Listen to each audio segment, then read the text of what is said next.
இப்போ இந்த வீடியோவில் பார்த்தா 2 கப்பல்ஸ் வந்து ஊஞ்சல் போர்டு விளாட்றாங்க. அதுவும் எங்கே விளாட்றாங்கன்னா, காடும் சுடுகாடும் பக்கத்தில் இருக்குது. அந்த இடத்துல ஊஞ்சல் போர்டு விளாட்றாங்க. திடீர்னு பார்த்தா ஒரு ஆம்பளையை காணோம், ஒரு பையனை காணோம்.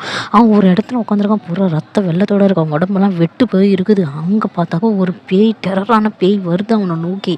அவன் அந்த பேயை பார்த்தோன்னே பயந்து அந்த வெட்டு காயத்தோட ரத்தம் சொட்ட சொட்ட அந்த இடத்த விட்டு ஓடுறான்.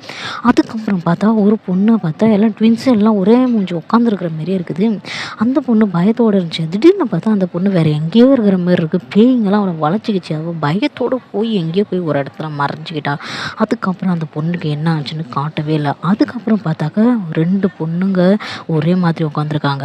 அதுக்கப்புறம் பார்த்தா ஒரு பையன், ஒரு ஆம்பளை இருந்தாலும் அவன் ஓடுறான். அவன் மேலே பேய் ஏறி உட்காந்துருக்குது. அதுக்கப்புறம் பார்த்தாக்கா அந்த ஆம்பளைக்கு என்ன ஆச்சுனாக்கா அவனை பேய் பிடிச்சிடுச்சு. அவன் ஒரு மாதிரி மூஞ்செல்லாம் வெள்ளை அடித்து, கண்ணெல்லாம் வெள்ளை அடித்து உட்காந்துருக்கான். அதுக்கப்புறமேட்டுக்கு ஒரு பொண்ணு ஓடுது. அது காரில் ஏறி உட்காந்துச்சு. காரில் ஏறி உட்காந்ததுக்கப்புறம் பின்னாடி பார்த்தா பேய் இருக்குது. அதுக்கப்புறம் என்ன நடந்திருக்கணும் நீங்களே கணிச்சு. இது வந்து ரியலாக நடந்த இன்சிடென்ட்.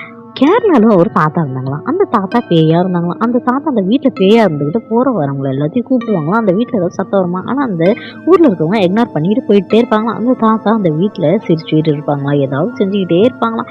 இதெல்லாம் தெரிஞ்சு ஒரு ரிப்போர்ட்டர் வந்து ரிப்போர்ட் கலெக்ட் பண்ணிட்டு இருந்தாங்க. அந்த ஊரில் இருக்கவங்க எல்லாரும் சொன்னாங்களாம், அந்த தாத்தா வந்து அந்த வீட்டுக்கு போனவங்க யாரும் உயிரோட வந்ததா சரித்திரமே கிடையாது. அங்கே தாத்தா பேயாக உலாத்துறாங்கன்னு அந்த விஷயம் தெரிஞ்சவன் அந்த ரிப்போர்ட்டர்காரன் அந்த வீட்டுக்கு என்ட்ரி அடிச்சாங்களாம். அந்த வீட்டுக்கு என்ட்ரி அடிச்சதுக்கப்புறம் அந்த தாத்தா உட்காந்து சிரிச்சுட்டு இருந்தாங்களாம்.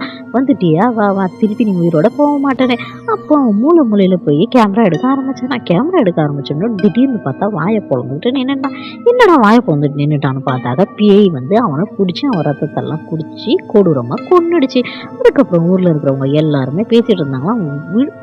ரிப்போர்ட்டர் வந்து போனால் உள்ளார கேமரா எடுக்க வந்ததே இல்லை. அந்த தாத்தா சிரிச்சுக்கிட்டே இருந்தாங்களாம். இந்த இடத்துக்கு யாராலையும் வர முடியாதுன்னு சொல்லிட்டு இருந்தாங்களாம்.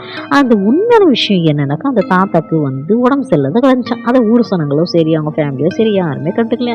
அவங்க அம்மா அப்பாவை நினச்சிக்கிட்டே அப்படியே அந்த தாத்தா அந்த இடத்துலயே இறந்து போயிட்டாங்களாம். அதுக்கப்புறம் தான் அவங்க பேயா ஹண்டடாக சுற்றிட்டு இருந்தாங்க. அந்த வீடியோ 100 ஹவர்ஸ் ஆச்சான். இந்த டிஃப்ரெண்டான ஸ்டோரி உங்களுக்கு பிடிச்சிருந்தா லைக் பண்ணுங்கள், சப்ஸ்கிரைப் பண்ணுங்கள். உங்கள் லைஃப்பில் இந்தமாரி டிஃப்ரெண்டான இன்சிடென்ட் இருந்தால் கமெண்ட்டில் சொல்லுங்கள். அதை நான் ஸ்டோரியை அப்லோட் பண்ணுறேன். Until then, take care. Bye all.